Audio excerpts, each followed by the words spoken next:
Makhosi nginovalo baba kodwa ngithi angiziphonse kuleli chibi mali zanyazanyiswa usesenyameni uthi zihlobo zasezulwini nami ngithi ngiphakame ngibonge lolu thando lwale nkosi esikhuluma ngayo uthingo lwenkosazana. Ngizibongela mina nomndeni wakithi ukuthi ngalolu thando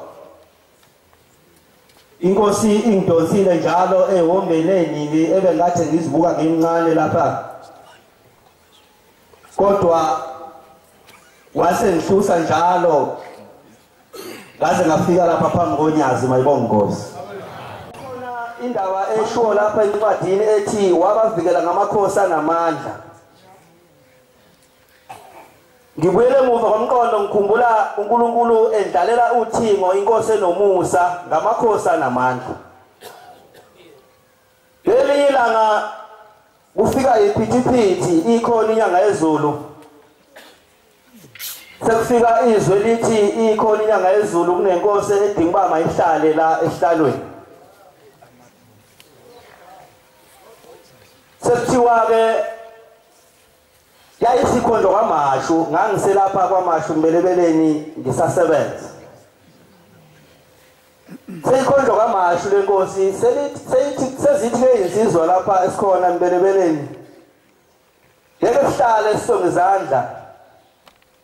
Kuthiwa kunenkosi ezawuhlala, inkosi ikhona esihlalweni ikhonjwa lapha, ke siphenye ukuthi ikuphi le nkosi.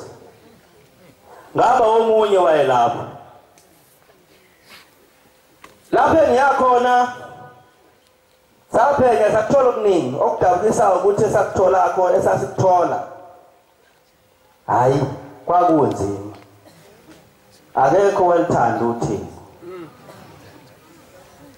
Ngoba akekho lokho esasikuphenya owengatholakala ukuthi ukhona.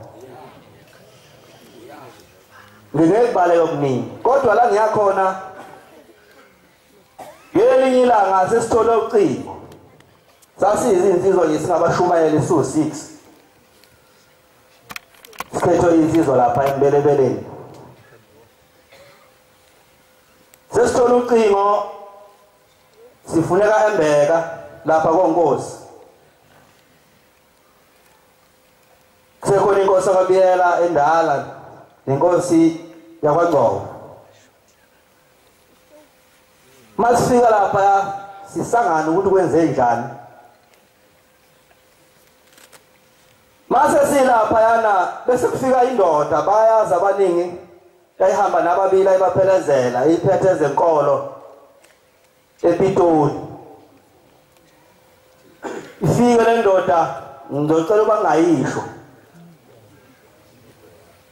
Mayifika le ndoda hawu sixake kanti kwenze njani. Ebese iqala indaba inkosi yakwaBiyela ithi Hlonishwa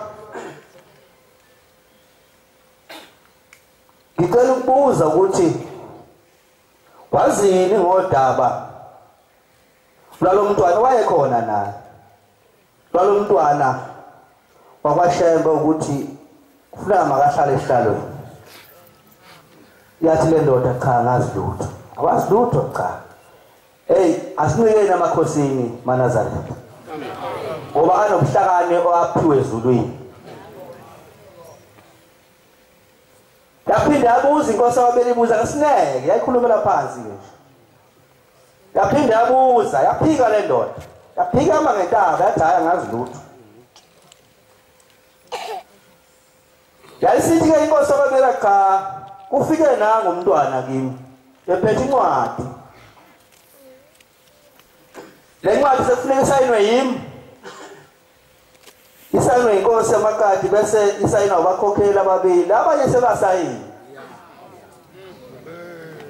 Isayinwa abakhokheli ababili bese igcwala incwadi. Ifike le ndoda nale ncwadi kimi. yayisitha ngiyisayine ngase ngithi cha kuphela ngeke ngisayina ngale ndlela osho ngayo into mayisifika enkosini kufanele inkosi ithathe isikhathi sayo icubungule kahle ubuye nje uzoyilanda lencwadi sengiyisayinile kanti inkosi wabele isizomemeza mase sifika lapha ithi ke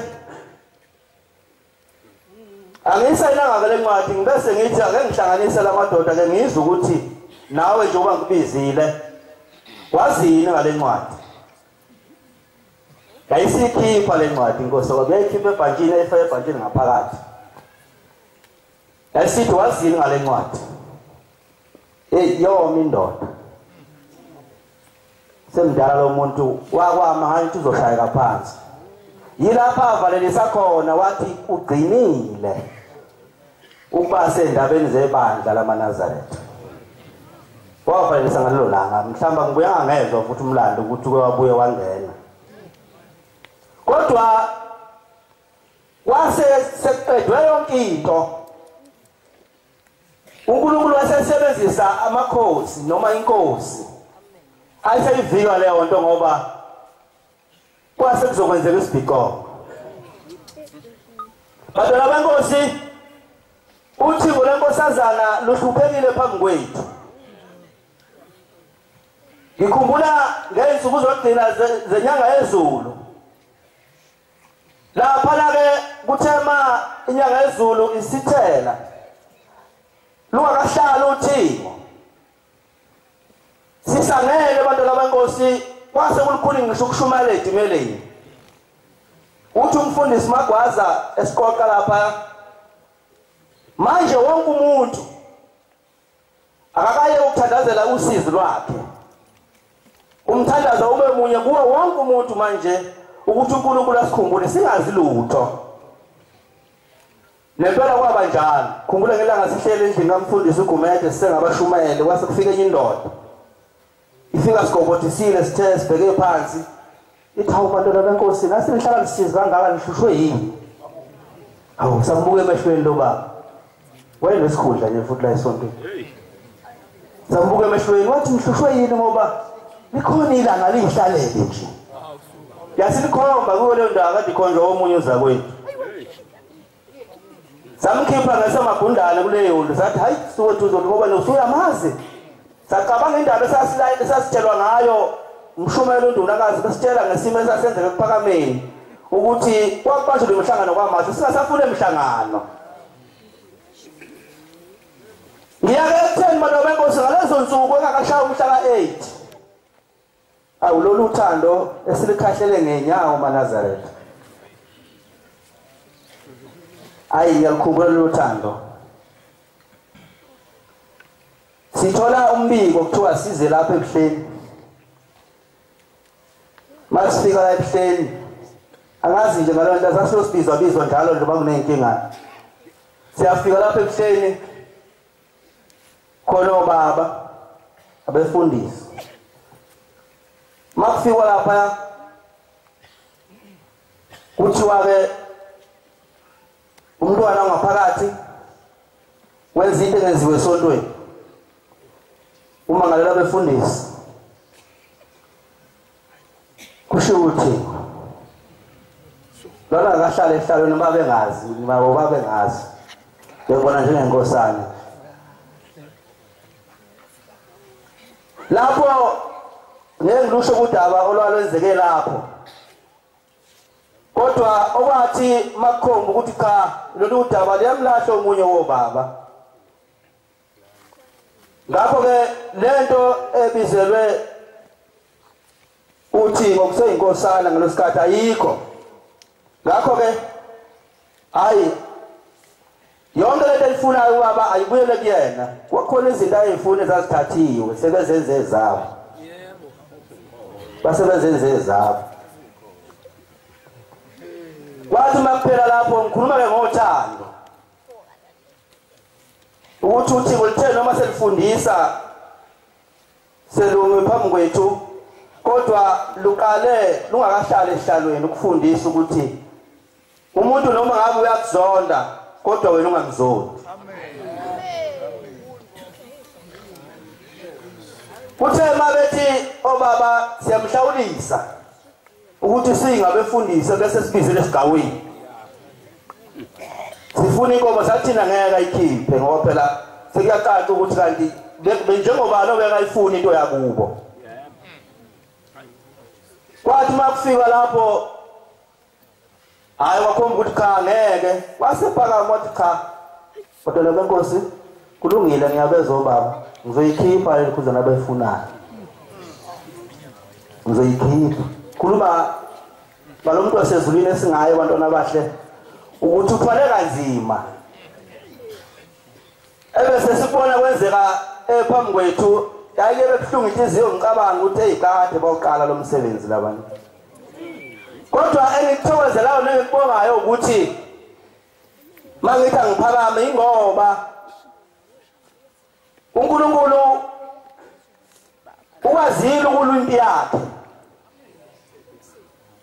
elungiswe iminyaka engicabanga ukuthi ingaphezulu kwe-11 ihlelwa kodwa yena wayiqeda ngemizuzu eyishumi waseyivala